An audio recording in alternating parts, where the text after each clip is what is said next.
ফুল ফুটেছে আপার মনে, ফুটেছে আপার মনে,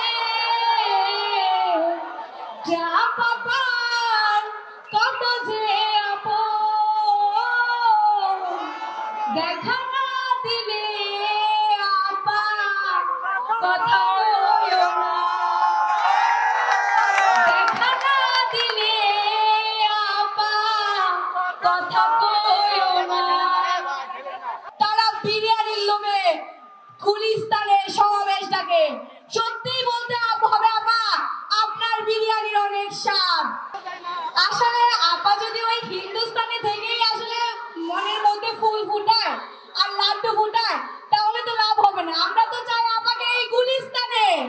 আপা আসুক, আপার যদি সাহস থাকে তাহলে আপার ট্রামকে নিয়ে আসুক গুলিস্তানে। আমরা বলবো যে নূর হোসেনের গণতন্ত্র দিবসকে আপা পুঁজি করে আজকের এই গুলিস্তানে তারা সমাবেশ ডেকেছে। সেই নূর হোসেন কি ছিল, তার বুকে কি লেখা ছিল?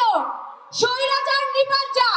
যেখানে প্রধানমন্ত্রী শেখ হাসিনা, সাবেক প্রধানমন্ত্রী শেখ হাসিনা নিজেই স্বৈরাচারী ছিল, সে কিভাবে নূর হোসেনকে তার পুঁজি করে এইখানে সমাবেশ ডাকতে পারে? আসলে আওয়ামী লীগ আর তার ছাত্র সংগঠন ছাত্রলীগ তাদের কোনো লজ্জা শরম নাই বলেই তারা এখনো পর্যন্ত এইভাবে এইখানে সমাবেশ ডাকতে পারে।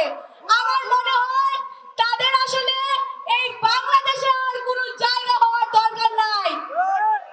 আমি আসলে বলতে চাই আপা, আপনার কর্মীরা সত্যি বিরিয়ানির পাগল।